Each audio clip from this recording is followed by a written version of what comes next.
Hello बच्चे, पिछले video में आपने क्या पढ़ा था? सर्कल के सर्कमफ्रेंस के बारे में, रेडियस, डायमीटर, इन सब के बारे में पढ़ा था। आई होप ये सारे कंसेप्ट क्लियर हो गए होंगे।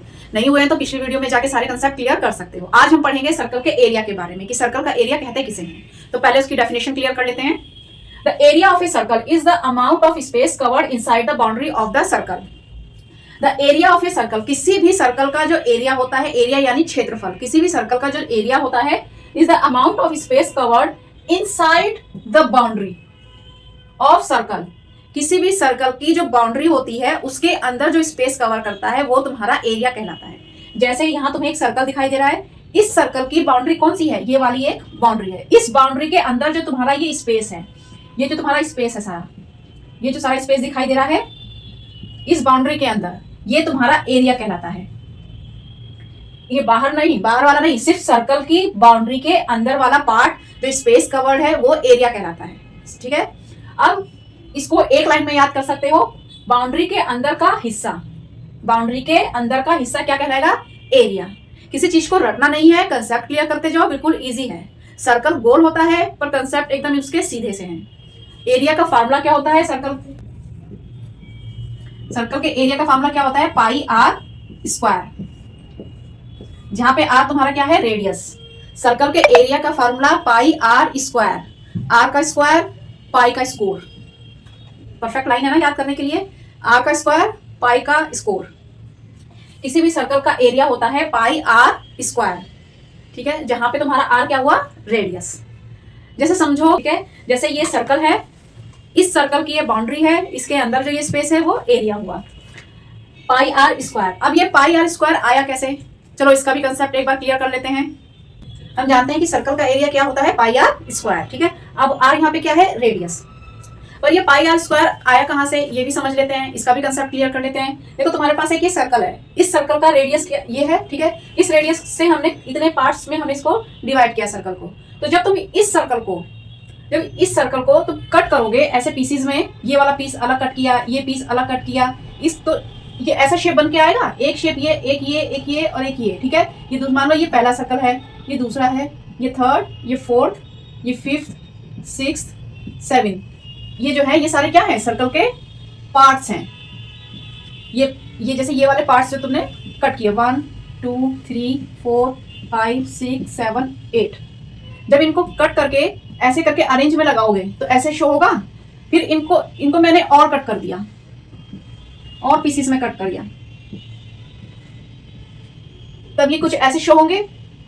इनको अगर मैं और कट कर दूं तो क्या होगा? ये इनको अगर मैं मिनी इन्फिनिटिव जो है, इन्फिनाइट थोड़े छोटे रेडियस में कट करूं तो क्या होगा? ये लास्ट में जाके एक परफेक्ट रेक्टेंगल का शेप ले लेंगे। देखो ये रेक्टेंगल के शेप में शो हो रहा है, ये भी रेक्टेंगल के शेप में शो है, आपको दिख रही होगी। ये बेस है और ये हाइट है। और इनको मिनी कट करोगे और छोटे कट करते जाओगे ना तो क्या होगा? ये और बिल्कुल छोटे ऐसे करके बिल्कुल परफेक्ट आपके बनते जाएंगे। ये ऐसे शेप में बिल्कुल परफेक्ट जो है, एकदम पतले करके बिल्कुल एक परफेक्ट स्क्वायर की शेप ले लेंगे। और जब ये परफेक्ट स्क्वायर की शेप में ले लेंगे तो क्या है? ये भी एक सर्कल है, और सर्कल को जब हमने कट करके जब हम ऐसे शेप में हमने किया तो हमने देखा ये रेक्टेंगल है। और रेक्टेंगल का एरिया क्या होता है? रेक्टेंगल का area base into height,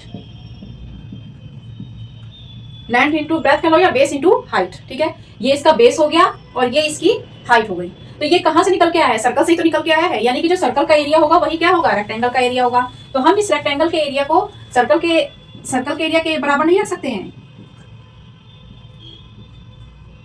area of circle, ये बात क्लियर हुई? जब तुमने किसी सर्कल के पीसेस काटे तो उस पीसेस को तुमने ऐसे शेप में रखा। मान लो तुम्हारे पास पिज्जा है, पिज्जा को तुमने ऐसे स्लाइस शेप में काटा, एक स्लाइस ऐसे रखा, फिर एक स्लाइस ऊपर इस तरह से रखा, एक ऐसे रखा, फिर दूसरा इस तरह से रखा, ऐसे रखा, तो इसने क्या ले लिया? एक रेक्टेंगल की शेप ले लिया। और ये रेक्टेंगल कहां से निकल के आया? इसी सर्कल में से तो निकल के आया। अगर इसको और जो है इस रेडियस को और बिल्कुल फिनिट छोटे टुकड़ों में करोगे ना तो फिर लास्ट में जाके क्या होगा? ऐसा शेप बनेगा, फिर से और पतले बनते जाएंगे, तो लास्ट में जाके एकदम परफेक्ट रेक्टेंगल बनेगा। और हम जानते हैं कि रेक्टेंगल का एरिया क्या होता है? बेस इंटू हाइट या ब्रेथ इंटू हाइट। और जो है ये वाला जो है रेक्टेंगल इसी सर्कल से निकल के आया है। और सर्कल का ये हम कह सकते हैं कि जो सर्कल का एरिया है वही क्या हुआ? रेक्टेंगल का एरिया हुआ। ये वाला बेस, जो ये तुम्हारा बेस है, ये ये जो एक सर्कल है, इस सर्कल को जब तुम क्या करोगे, अगर सर्कल को मैं यहाँ से खोलूं तो ये सर्कल जब तुम खोलोगे तो ये सर्कल है, ठीक है, सर्कल को ऐसे करके खोलोगे तो ये ऐसे एक सीधा प्लेन बनेगा, ठीक है। इस सर्कल को जब तुम ऐसे यहाँ से जब ओपन करोगे तो एक सीधी लाइन पूरी होगी, तभी तो ये फिर ऐसे ऐसे मुड़ के फिर पूरा यहाँ से पूरा सर्कल बनेगा। तो ये जो सर्क्यूमफ्रेंस है ये तुम्हारा ये वाली चीज है, ठीक है। जो सर्कल का बेस, जो रेक्टेंगल का बेस है वो तुम्हारे सर्कल का सर्क्यूमफ्रेंस है, और जो सर्कल का ये जो रेक्टेंगल का हाइट है वो ये क्या है, सर्कल का रेडियस। ये बात क्लियर हो रही है, ठीक है। अगर जैसे मान लो ये स्केल है, ये स्केल ऐसे गोल है, ठीक है। अब मैंने इस सर्कल को ऐसे ओपन किया तो ये एक सीधी लाइन बन गई। तो ये जो सर्कल जो ऐसे करके गोल है, जब एक सीधी लाइन बनी है तो ये यही वाली तो लाइन है, यानी ये जो बेस है रेक्टेंगल का वही तो सर्क्यूमफ्रेंस है। और जो इसकी जो हाइट है सर्कल की, जो रेक्टेंगल की हाइट है वो क्या है, वो सर्कल का रेडियस है, ये इस रेडियस के बराबर है, ठीक है। अब तुम जानते हो बेस इंटू हाइट होता है, बेस क्या है, सर्कल का सर्क्यूमफ्रेंस है, और सर्क्यूमफ्रेंस है तो जो है ये बेस सर्कल का सर्क्यूमफ्रेंस है। यहाँ मैं ऐसे लिख सकती हूँ सर्क्यूमफ्रेंस इंटू, और ये जो हाइट है ये क्या है, रेडियस। आई होप इतना आपको क्लियर हो गया होगा सारा। यहाँ पे क्या है, सर्क्यूमफ्रेंस इंटू रेडियस, ठीक है। और हम जानते हैं सर्कल का सर्क्यूमफ्रेंस क्या होता है, 2 पाई आर, और रेडियस क्या है, आर। अब यहाँ पे समझना, ये जो सर्क्यूमफ्रेंस है 2 पाई आर, ये होता है पूरे सर्कल का, और यहाँ पे जो ये रेक्टेंगल का जो बेस है ये सर्कल के हाफ हिस्सा है।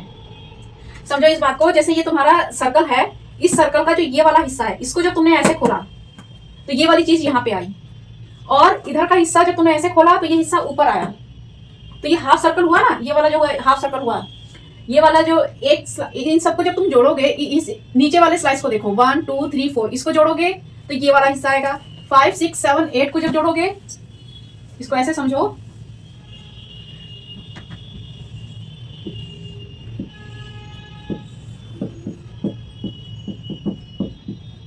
जब तुम 1 2 3 4 इसको जोड़ोगे तो 1 2 3 4, तो ये हाफ सर्कल आएगा, ठीक है। और 5 6 7 8 जब इसको ऐड करोगे तो क्या आएगा, ये ऊपर का हाफ सर्कल आएगा। तो यानी कि जो ये सर्क्यूमफ्रेंस है, रेक्टेंगल का जो बेस है वो हाफ सर्कल है, तो ये सर्क्यूमफ्रेंस तो पूरा होता है, हमें इसको क्या करना पड़ेगा, हाफ सर्कल का सर्क्यूमफ्रेंस निकालना पड़ेगा। तो इसको हम क्या करेंगे, 2 पाई आर है तो इसको 2 से डिवाइड कर देंगे, ये आर एज इट इज रहेगा, 2 से 2 कैंसिल, ये क्या आ जाएगा, पाई आर स्क्वायर। यानी कि सर्कल के, इट मीन सर्कल का जो एरिया है वो तुम्हारा क्या निकल के आया, पाई आर स्क्वायर। ये बात क्लियर है, ठीक है। कोई डाउट हो कमेंट में बता सकते हैं आप, उसका पूरा क्लियर किया जाएगा। पाई आर स्क्वायर, रेडियस का स्क्वायर, पाई का स्क्वायर, याद कर लो, सिंपल, ठीक है। इसको रटने की जरूरत नहीं है, किसी भी कंसेप्ट को रट के चलोगे तो वो समझ में नहीं आएगा, समझ के चलोगे तो सारी चीज क्लियर होगी। सर्कल का एरिया सिंपल याद रख लो, पाई आर स्क्वायर होता है, कहाँ से आया वो मैंने तुम्हें बता ही दिया है। आई होप कि मतलब इस समझ में आ गया होगा। इससे रिलेटेड एक क्वेश्चन सॉल्व कर लेते हैं, एरिया से रिलेटेड। अब आपको पता चल गया कि सर्कल का एरिया क्या होता है। अब उससे रिलेटेड एक क्वेश्चन कर लेते हैं। Find the area of circle whose radius is 7 metre. हमें सर्कल का एरिया बताना है जिसका रेडियस 7 मीटर दे रखा है। ये एक सर्कल है, इस सर्कल का जो है रेडियस 7 मीटर दे रखा है। अब इसका एरिया बताना है, तो सिंपल, हमें पता है सर्कल के एरिया का फॉर्मूला क्या होता है, पाई आर स्क्वायर। आर हमें पता है, पाई की वैल्यू हमें पता है 22/7 होती है। तो सबसे पहले ना फार्मूले में हमें ये पता होना चाहिए कि हमें क्या क्या दे रखा है, ठीक है। उसको सिंपल पुटअप कर दो। आर हमें 7 मीटर दे रखा है, तो एरिया क्या हो जाएगा सर्कल का, 22/7। आर क्या है, 7 × 7, 7 से 7 कैंसिल, 22 को 7 से मल्टीप्लाई करो, 154 मीटर। यानी इट मीन सर्कल का जो एरिया निकल के आया 154 मीटर। अब आते हैं हम नेक्स्ट क्वेश्चन पे। Find the area of a circle whose area is 154 centimetre. एक सर्कल दे रखा है, उसका रेडियस पूछ रहा है और एरिया दे रखा है। मान लिया एक सर्कल है, इसका रेडियस आर सेंटीमीटर है, ठीक है। एरिया दे रखा है 154 सेंटीमीटर और तुम्हारा रेडियस पूछ रहा है। हम जानते हैं सर्कल का एरिया क्या होता है, पाई आर स्क्वायर। सिंपल, इसमें सारे जो रेडियस है या एरिया जो भी दे रखा है वो पुटअप करो। एरिया कितना दे रखा है, 154 सेंटीमीटर। पाई की वैल्यू 22/7 और रेडियस तुम्हें निकालना है। अब ये जो 7 है इसकी मल्टीप्लाई किधर हो जाएगी, इक्वल से जो इधर डिजिट है 154 से मल्टीप्लाई हो जाएगी, क्योंकि आर की वैल्यू निकालनी है। और ये जो 7 है वो मल्टीप्लाई हो जाएगा 154 के साथ। इधर क्या रहेगा, 22 × आर स्क्वायर। अब हमें यहाँ पे आर स्क्वायर की वैल्यू चाहिए, तो आर स्क्वायर के साथ जो भी डिजिट है वो इसके नीचे आ जाएगा, 154 × 7/22। इधर क्या बचा आर स्क्वायर, इसको कैंसिल कर लो, 2 से कट कर लो, 77, ये 7 11 से कट जाएगा, और 7 मल्टीप्लाई 7 कितना आया, आर स्क्वायर की वैल्यू क्या आई, 7 मल्टीप्लाई 7 49। अभी आर स्क्वायर 49 है, रूट निकालना आता है, तो आर की वैल्यू क्या आ जाएगी 7 सेंटीमीटर। तो यानी कि इट मीन्स हमारा जो रेडियस है वो क्या आया 7 सेंटीमीटर।